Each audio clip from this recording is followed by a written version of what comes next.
1 जनवरी 2023 से ऐसे सभी कारोबारियों के लिए इलेक्ट्रॉनिक रसीद यानी ई इनवॉइसिंग जारी करना अनिवार्य हो चुका है, जिनका सालाना टर्नओवर 5 करोड़ रुपए है। और यह आगे चलकर 1 अप्रैल 2023 से यह व्यवस्था उन सभी कारोबारियों पर लागू होगा जिनका सालाना टर्नओवर 1 करोड़ रुपए है।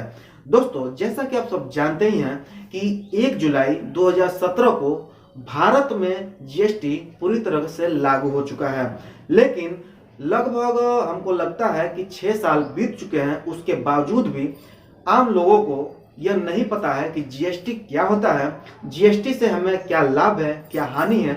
अगर आप नहीं जानते हैं तो बने रहिए, इस वीडियो में आप सभी को मैं बताने वाला हूं कि जीएसटी क्या होता है, जीएसटी कैसे भरा जाता है, इसका क्या हानि है, क्या लाभ है, पूरे डिटेल से मैं आप सभी को बताने वाला हूं। दोस्तों, यह वीडियो काफी लंबा होने वाला है। अगर आपके पास टाइम नहीं है तो यह वीडियो स्किप कर दीजिए, मत देखिए, क्योंकि बाद में देख लेंगे तो अच्छी बात है। क्योंकि जब तक आप पूरा वीडियो नहीं देखेंगे शुरू से लास्ट तक, तब तक आपको नॉलेज नहीं होगी कि जीएसटी क्या है, और स्किप करके देखेंगे तो बिल्कुल ही समझ नहीं आने वाला है। दोस्तों, मैं कुमार प्रदीप, आप लोग का बहुत बहुत स्वागत है मेरे इस चैनल पे। दोस्तों, वीडियो में नए हैं तो लाइक कमेंट शेयर जरूर करें और सब्सक्राइब करना ना भूलें। तो चलिए दोस्तों, वीडियो को शुरू करते हैं। सबसे पहले जानते हैं कि जीएसटी क्या होता है। जीएसटी का फुल फॉर्म होता है goods and service tax. Hindi में इसका अर्थ होता है माल एवं सेवा कर। इसे वस्तुओं की खरीदारी करने पर या सेवाओं का इस्तेमाल करने पर चुकाना पड़ता है। पहले मौजूद कई तरह के टैक्स हुआ करते थे, जैसे excise duty, VAT entry, tax service. इसको हटाकर उनकी जगह पर एक टैक्स जीएसटी लाया गया है। अब जानते हैं कि जीएसटी लागू क्यों करनी पड़ी। भारत में इसे 1 जुलाई 2017 से लागू किया गया है। सभी राज्यों और केंद्र शासित प्रदेशों में यही सिस्टम लागू हो चुका है। दोस्तों, अब जानते हैं कि जीएसटी के फीचर्स क्या क्या हैं।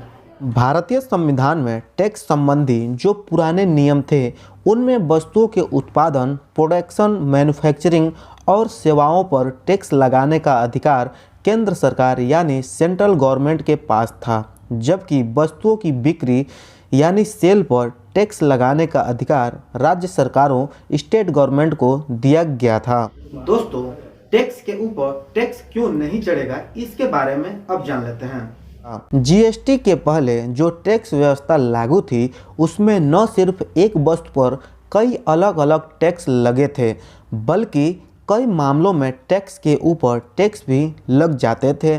ऐसा इसलिए होता था क्योंकि बहुत सी वस्तुएं 2 या 2 से अधिक तरह की कैटेगरीज में आ जाती थी। अब ये दिक्कत खत्म हो गई है, क्योंकि अब जीएसटी अंतिम रूप से कंज्यूमर को ही अदा करना है। बीच में अगर किसी को जीएसटी चुकाना पड़ता है तो उसका पैसा टैक्स क्रेडिट सिस्टम से एडजस्ट हो जाता है। जीएसटी सबके लिए फायदेमंद क्यों है, अब जान लेते हैं। जीएसटी सिस्टम में सारे सौदों की जानकारी ऑनलाइन अपडेट रखनी है। हर सौदे की रसीद सप्लाई लेने वाले से और सप्लाई देने वाले दोनों के पास रहेगी।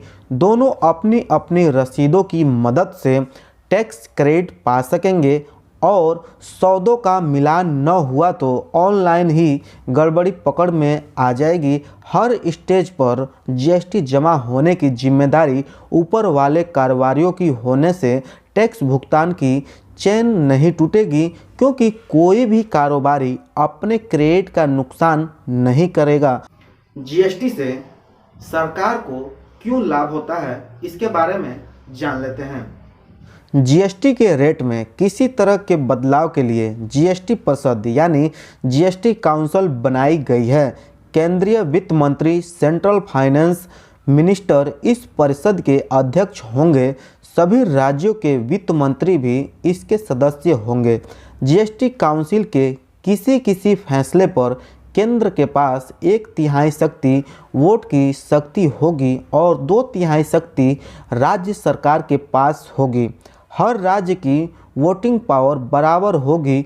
परिषद के किसी भी फैसले को मंजूरी मिलने के लिए उसे काउंसिल के 3/4 वोट से की ज़रूरत होनी चाहिए।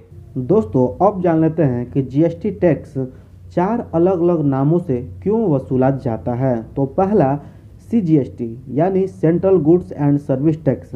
अगर कोई सौदा लेन देन एक ही राज्य के दो पक्षों यानी कारोबारियों के बीच हो रहा है तो केंद्र सरकार के हिस्से के रूप में CGST को चुकाना पड़ता है। दूसरा SGST state goods and service tax.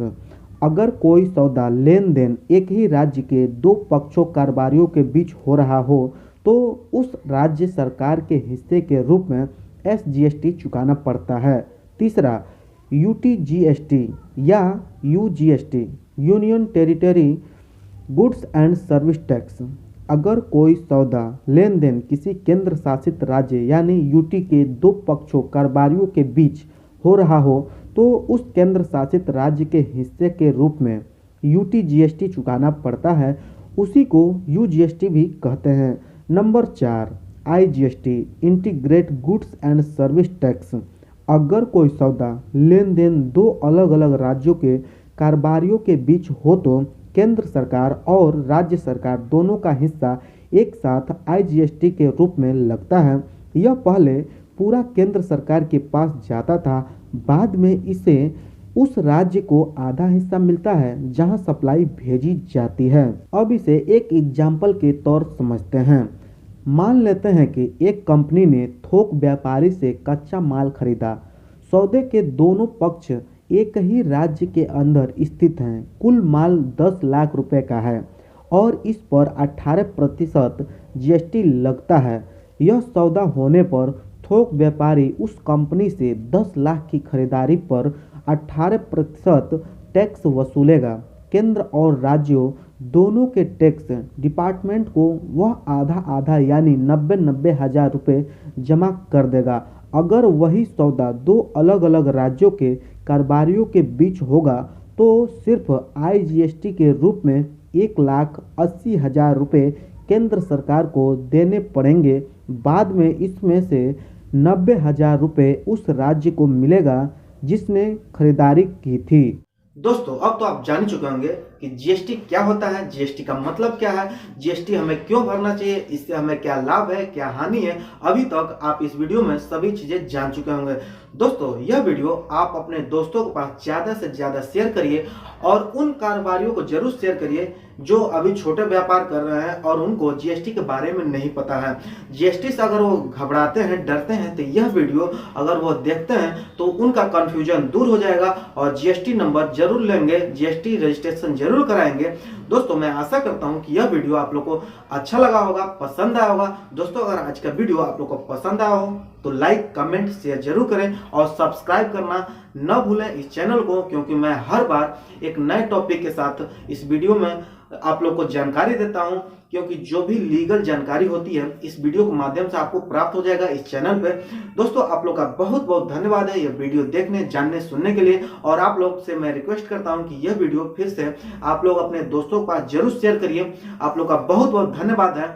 दोस्तों मिलते हैं एक नए वीडियो में एक नए टॉपिक के साथ। तब तक के लिए जय हिंद, वंदे मातरम।